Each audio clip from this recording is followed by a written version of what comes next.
1204 yılı Konstantinopolis. 4. Haçlı Ordusu Kudüs'ü Müslümanlardan geri almak için Avrupa'dan yola çıkmıştır. Komutanları Venedik Dükü Enrique Dandolo, yollarına devam etmeden önce Bizans askerlerini de orduya katmak ister. Ancak taht kavgası içinde bulunduğu Bizans başkentinde fikrini değiştirir ve Latinler Konstantinopolis'i ele geçirir. Şehri günlerce yağmalar. Bizans İmparatoru İznik'e kaçmak zorunda kalır. Anadolu'daki Bizans hakimiyeti de hepten kaybolur. Aynı yıl Akdeniz kıyılarındaki Kalanoros.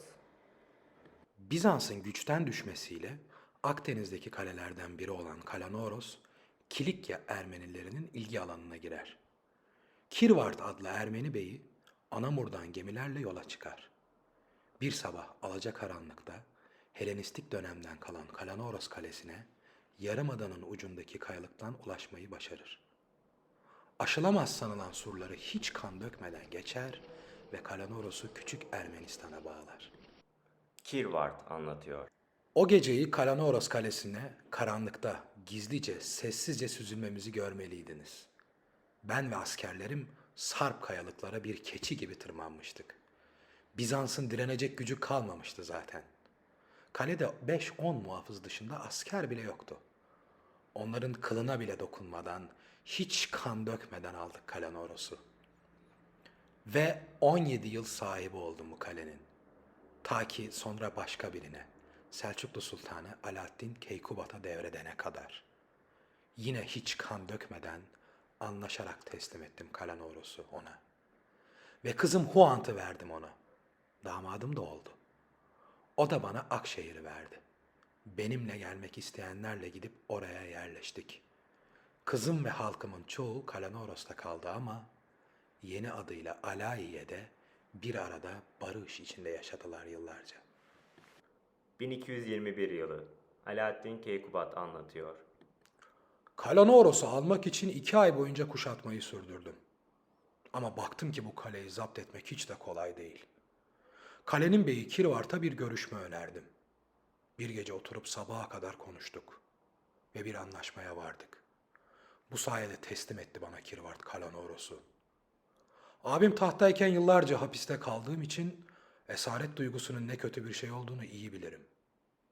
O yüzden normalde her Fatih'in yapacağını yapmadım. Kirvart'ı hapsetmek aklımın ucundan bile geçmedi. Ben ona Akşehir'i verdim, o da bana kızı Huant'ı. Kayınpederimle yıllarca görüşmeye devam ettik. Hem Konya Sarayı'na hem de Alayiye'ye sık sık geldi gitti. Yolu üzerinde yeni yaptırdığım Alara Han ve Şarapsa Han'da ağırladım onu. 1226 yılı Kızılkule Enleri. Alaaddin Keykubat anlatmaya devam ediyor.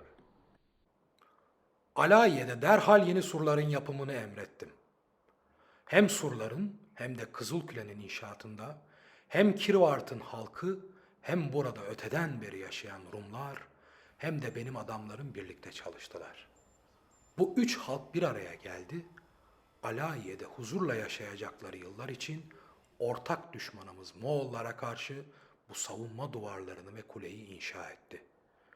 Başlarında mimar olarak Sinop Kalesi'ni de inşa eden Halepli yapı ustası Ebu Ali Reha el-Kattani vardı.